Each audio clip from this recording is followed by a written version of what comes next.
नमस्कार, स्वागत है साहित्यिक झरोखा चैनल पर। आज हम करेंगे बंगला भक्ति काव्य के अंतर्गत भक्त कवि चंडीदास के बारे में। तो आइए सबसे पहले ये जानते हैं कि किस काव्यधारा से ये जुड़े हुए थे और किस प्रकार इनके जीवन में उतार चढ़ाव आए, उनके बारे में भी हम जानेंगे। तो आइए देखते हैं। देखिए, वैष्णव भक्ति काव्य परंपरा की बात करें तो वैष्णव शब्द विष्णु से बना है, अतः वैष्णव भक्ति का संबंध भगवान विष्णु की भक्ति से है। हिंदुओं में विष्णु भगवान की पूजा अनादिकाल से लेकर आज तक वैसे ही बनी हुई है। वैष्णव भक्ति का सुव्यवस्थित रूप हमें भागवत धर्म के प्रतिपादक जो पंचरात्र, सात्वत तथा नारायणी धर्म की शाखाएं हैं उनमें देखने को मिलता है। इनसे जुड़े हुए जो अन्य ग्रंथ है जैसे गीता है, पुराण है, इनमें भी विष्णु के अवतार, राम तथा कृष्ण के चरित्र और उनकी लीलाओं को व्यापक रूप से जन साधारण के समक्ष रखा गया है इन ग्रंथों के माध्यम से, जिसके फलस्वरूप वैष्णव भक्ति को एक नई दिशा मिली है। चंडीदास की अगर बात करें तो चंडीदास का आविर्भाव कब हुआ?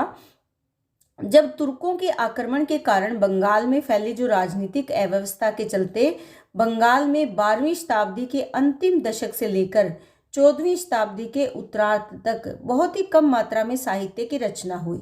यानी ये वो समय काल था जब तुर्कों का आक्रमण हो रहा था और भारत में अगर देखें तो इस समय में साहित्य की रचना बहुत कम हुई, यानी साहित्यिक क्षेत्र में कोई खास कार्य नहीं हुआ।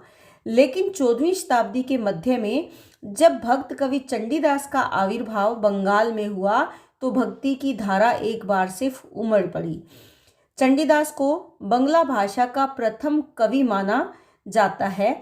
उनका जन्म कहाँ पर हुआ? वीरभूमि जनपद के छातना नामक गांव में हुआ।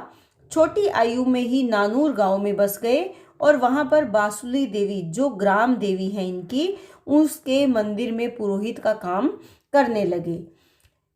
उनके जीवन की उल्लेखनीय घटना है कि वो रामी नाम की एक धोबिन से प्यार करते थे। इसके अनेक प्रमाण उनकी रचनाओं में भी मिलते हैं।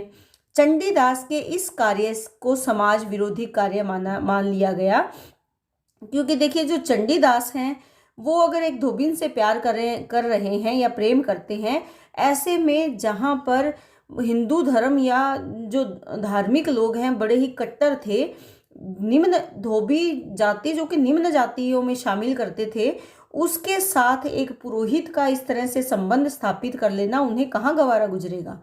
तो उन्होंने उन्हें पुरोहित के पद से हटा दिया, यहाँ तक कि उनकी जाति से भी उनको बाहर निकाल दिया गया, बहिष्कृत कर दिया, यानी बाहर निकाल दिया। जब लोगों ने चंडीदास को ब्रह्म भोज कराकर उन्हें दोबारा जाति में शामिल करने को कहा तो चंडीदास भी इस बात को मान गए कि तुम सबको भोज करवाओ, भगवान के सामने तुम अपनी गलती मानो और सबको ब्रह्म भोज करवाओ और तुम अपनी गलती स्वीकार करके दोबारा से हमारी जाति में शामिल हो सकते हो। तो चंडीदास ने इस बात को मान लिया। जिस समय चंडीदास ब्रह्म भोज करा रहे थे उस समय रामी धोबिन वहां पर पहुंच गई और रोने लगी। उसका रोना देखकर चंडीदास एक बार फिर से पिघल गए और उन्होंने उस धोबिन का ही साथ दिया। इस कार्य का परिणाम क्या निकला कि समाज के लोग उनसे दोबारा से नाराज हो गए और चंडीदास को दोबारा जाति से निकाल दिया। इस पर चंडी ने उसे वेद माता की उपाधि से अलंकृत किया, क्योंकि चंडीदास को ये जब दोबारा से निकाल दिया गया था उनकी जाति से, पुरोहित पद से, तो उन्होंने जो धोबिन थी उसको वेद माता की उपाधि दे दी और उसकी उपासना करनी शुरू कर दी, जिससे लोगों ने कवि के विरुद्ध आवाज उठाई और उसे पगला चंडी कहकर संबोधित किया कि चंडी तो पागल हो गया है, इसीलिए वो ऐसा कार्य कर रहा है। एक धोबिन को वेद माता की उपाधि दे दी और उसकी उपासना भी कर रहा है। चंडीदास प्रतिभावान थे। जब वे कीर्तन के पद गाने लगते तो बहुत संख्या में लोग उनका कीर्तन पद सुनने के लिए अपना कामकाज छोड़कर बाहर आ जाते थे। ऐसा भी कहा जाता है कि एक बार जब चंडीदास जी कीर्तन पद गाकर गांव वालों को सुना रहे थे तभी मकान की छत गिर पड़ी और मकान की छत गिरते ही जिसके कारण क्या हुआ, चंडीदास या कवि की मृत्यु हो गई। तो ऐसा माना जाता है। सन 1916 से पूर्व ये ज्ञात था कि चंडीदास ने लगभग 1000 गीतों की रचना की, परंतु बाद में श्री कृष्ण कीर्तन नामक ग्रंथ की प्राचीन जो पांडुलिपि मिली, इस पांडुलिपि का काल कुछ विद्वान 15वीं शताब्दी तो कुछ 16वीं शताब्दी मानते हैं। भाषा के जो विशेषज्ञ हैं वो उनकी विशेषताओं के आधार पर कृष्ण कीर्तन का काल 14वीं सदी का उत्तरार्ध और 15वीं सदी का पूर्वार्ध मानते हैं, यानी 14वीं शताब्दी के बाद और 15वीं शताब्दी से पहले की ये रचना है। ये किसकी रचना है? ये चंडीदास की एकमात्र रचना है, कृष्ण कीर्तन। इसमें वे ग्राम देवी बासुली के भक्त थे, इस बात को उन्होंने स्पष्ट किया है और प्रत्येक खंड के अंत में बासुली देवी का उल्लेख भी किया है और ये भी माना है कि वासुली देवी ही उनके काव्य की प्रेरणा स्रोत है। जो इनकी रचना है श्री कृष्ण कीर्तन, इसकी पांडुलिपि पूर्ण नहीं है। देखिए, एक तो प्राचीन है, ऊपर से ये बहुत बाद में मिली है, तो ये पूरी रचना नहीं है, लेकिन जो ग्रंथ उपलब्ध है उसके आधार पर ये कहा जा सकता है कि ये एक देशीय प्रबंध काव्य है। और इसमें कितने खंड हैं? 13 खंड है और 500 से अधिक इसमें गीत हैं।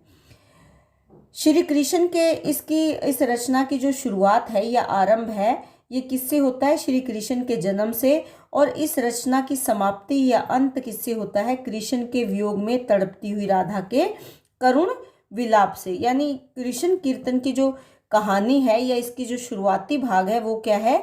जिसमें कृष्ण का जन्म दिखाया गया है और इसकी रचना की समाप्ति किससे की गई है? राधा के वियोग वर्णन से की गई है। इसमें इस रचना के आधार पर हम कह सकते हैं कि इसमें मुख्य विषय क्या है? कृष्ण और राधा के चरित्र का चित्रण ही इसमें मुख्य विषय के रूप में शामिल किया है।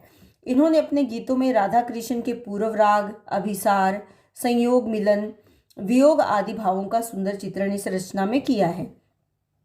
इस ग्रंथ में जो अलग अलग खंड मिलते हैं, जिसमें दान खंड में कृष्ण के द्वारा बढ़ाई गई दाढ़ी की सहायता से मारक दान के रूप में राधा का समर्पण दिखाया गया है।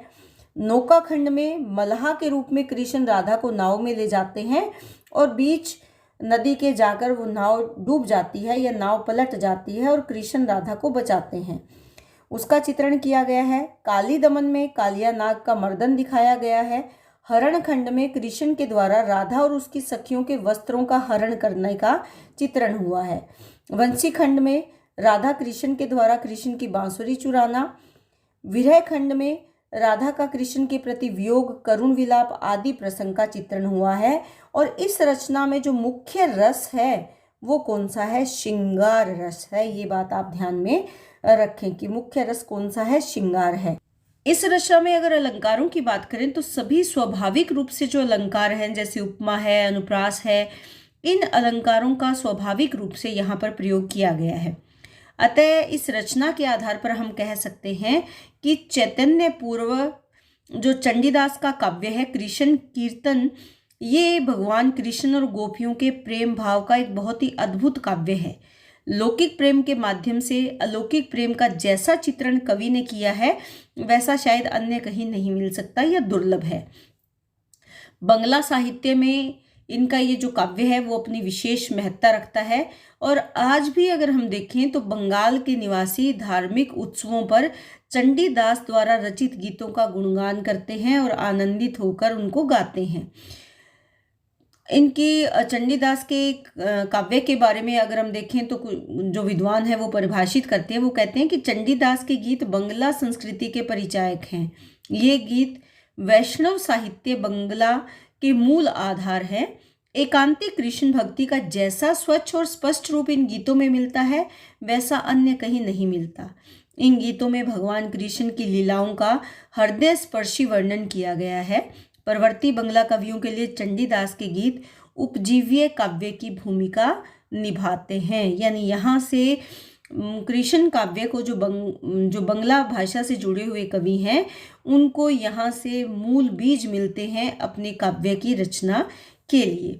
तो इस आधार पर कह सकते हैं कि बंगला साहित्य में चंडीदास का विशेष नाम है, विशेष स्थान है। इनकी एक ही रचना प्रमुख रूप से उपलब्ध है जिसका नाम है श्री कृष्ण कीर्तन। ये आप अच्छे से ध्यान में रखेंगे। एक बात आप और ध्यान में रखें कि कुछ एक जगह इनका नाम चंडीदास है, कुछ जगह इनको बड्डू चंडीदास के नाम से भी जाना जाता है, लेकिन दोनों एक ही हैं। तो यहाँ पर आप विचलित ना हो कि किसके बारे में बताना है। तो यहाँ पर बंगला के जो प्रसिद्ध कवि हैं, जो वैष्णव काव्यधारा से जुड़े हुए हैं, कृष्ण भक्ति उनका विशेष भक्ति भाव से ओतप्रोत है, या उनकी रचना है श्री कृष्ण कीर्तन, वो कौन है, चंडीदास या बड्डू चंडीदास, ये एक ही नाम है। तो उम्मीद करती हूँ प्रश्न आपके लिए उपयोगी सिद्ध होगा, ऐसी मेरी कामना है। इसी तरह चैनल से जुड़े रहें। बहुत बहुत धन्यवाद।